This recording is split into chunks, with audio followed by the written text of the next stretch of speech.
നമ്മുടെ ചോദ്യം ഇതാണ്: എയുടെ വരുമാനം ബിയേക്കാൾ 25% കൂടുതലാണ് എങ്കിൽ ബിയുടെ വരുമാനം എയേക്കാൾ എത്ര ശതമാനം കുറവാണ്? ബി ആണ് നമ്മൾ ബേസ് ആയിട്ട് എടുക്കുന്നത്. ബി 100 ആണെന്ന് വിചാരിക്കുക. അങ്ങനെയാണെങ്കിൽ എ എത്രയായിരിക്കും? എ എന്ന് പറഞ്ഞാൽ ഇതിന്റെ കൂടെ ഒരു 25% കൂടെ ആഡ് ചെയ്താൽ എ കിട്ടും എന്നാണ് പറഞ്ഞത്. അപ്പൊ 100 പ്ലസ് 100ന്റെ 25% 25 ഈക്വൽ ടു 125 ആണ് എ.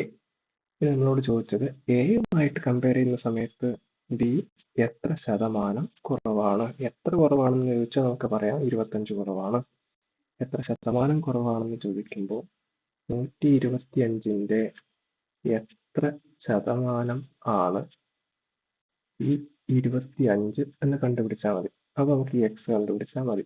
എക്സിനെ അവിടെ നോക്കാം. 25 ഈ 100 മേലോട്ട് പോകും.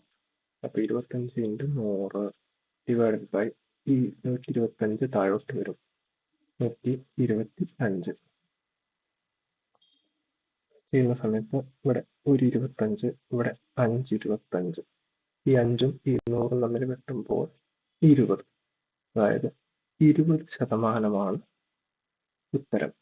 125നേക്കാൾ 20% കുറവ്, അതായത് എയേക്കാൾ 20% കുറവാണ് എന്ത്?